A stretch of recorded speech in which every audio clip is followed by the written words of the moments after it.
I've often wondered when this wave of superhero films that began at the start of the 21st century and has been bludgeoning on ever since was going to break. The inventively titled Marvels is the 33rd film in the Marvel Cinematic Universe, and I think it might be the beginning of the end. Why?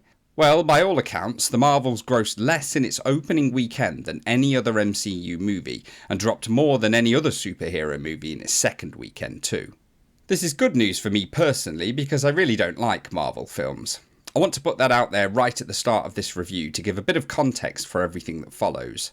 There have been a few I enjoyed, Iron Man, Winter Soldier, but mostly I think they're vapid movies with so little real thought put into them that they might as well be a list of ingredients on a cereal box. The Marvels tells the story of three superheroes and a set of people called the Kree, led by Darben, played by Zoe Ashton. The Kree's homeworld, Hala, has been ravaged in a civil war that Darben believes was caused by Captain Marvel. When she discovers one of two mythical quantum bands, sounds like Apple's latest device, she tries to use it to restore Hala, but in doing so she opens an anomaly in space, which in turn quantumly entangles those three superheroes. Captain Marvel, played by Brie Larson, Monica Rambeau, Teyonah Parris, and Kamala Khan, Iman Vellani. Joining up, the three Marvels head off to a refugee colony on the planet Tarnax, which Darben soon attacks with the purpose of stealing their atmosphere for Hala. After a few more run-ins, Darben realises that Kamala has the other quantum band and sets out to get it from her, with all the danger this brings about. But can Captain Marvel and her two new superhero friends stop Darben and her fanatics before they destabilise the entire universe? And in doing so, will they need to sacrifice more than they bargained for? Even saying all of that is a mouthful, but watching it brought to life for the movie's mercifully short 1 hour 45 minute runtime is far, far worse. This is a mess of a film with so many different directions, strands, ideas that if you told me the outline for the script was written by a malfunctioning AI, I wouldn't have blinked for an instant. I honestly wonder sometimes if the people at Marvel are writing the trailer moments first, then working out how to tie them all together into a film, and I say film very loosely, after. The whole thing is designed to be uber relatable. It has absolutely no edges to it at all. It almost seems purposely designed for Gen Z, which of course makes sense, they're likely to be the main demographic. But that laser-focused targeting brings with it some unwanted consequences if you're even just a few years older. The exposition is unbearable. It's like the movie doesn't trust its audience at all and feels the need to explain everything directly to them, which is probably for the best as it's mostly nonsense anyway. We're running out of time. I can't leave. I have to finish the job. You saved the world. These cliched examples are just the ones with actual emotion tied to them. The bits where they're explaining the science of the story might as well be PowerPoint presentations. The film can't go more than 10 seconds without someone getting hit in the face or somebody falling from the sky or a spaceship smashing into a building, especially in the first act. There are scenes where characters just screech for a few seconds. It's more roller coaster than film or a video game like Call of Duty, and it leaves absolutely no room for actual story or character development.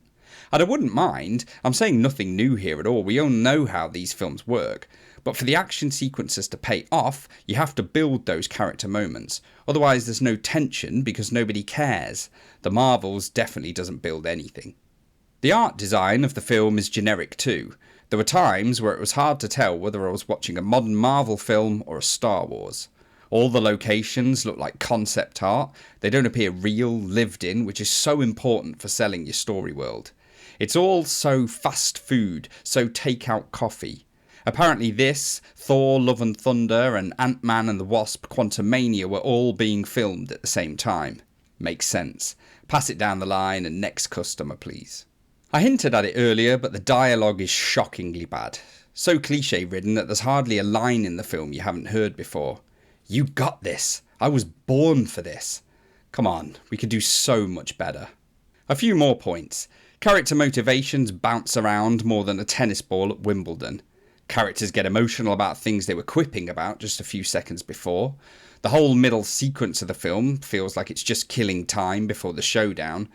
There's a shoehorned song and dance scene that's honestly just bizarre. It was like something from a different film, from a Disney film in fact. And something so mental happens with cats near the end that I can't even find the words to describe it. Just odd. It's not all atrocious. I think Iman Vellani playing Kamala Khan does a reasonable job of bringing a teenage superhero to life. Having said that, she recently was a teenager, so maybe that's not such a great achievement. The quantum entanglement, swapping bodies stuff can be mildly entertaining at times in a Laurel and Hardy slapstick kind of way. And it is nice to see a mostly female cast. I mean, we've had more than enough movies with mostly men over the years. But these are tiny positives in a sea of negatives. The brilliant author Kurt Vonnegut once wrote that, and I'm paraphrasing a bit here, "I have long felt that any reviewer who expresses loathing for a piece of art is preposterous. He or she is like a person who has put on a full suit of armour and attacked a hot fudge sundae." It feels a bit harsh having a go at a superhero movie in 2023. The tide is starting to turn whether I weigh in or not. In 10 years' time, I don't think our cinemas will be so clogged with these glorified roller coasters. But they're not all as bad as this one. Nolan's Batman films, Zack Snyder's Watchmen, the Spider-Verse movies, they all show that there are interesting stories to tell with superheroes. You just have to find them. The MCU's The Marvels is not an example of that. Go watch it at your peril. Anyway, nothing more to say. This is Movie Maverick, signing out.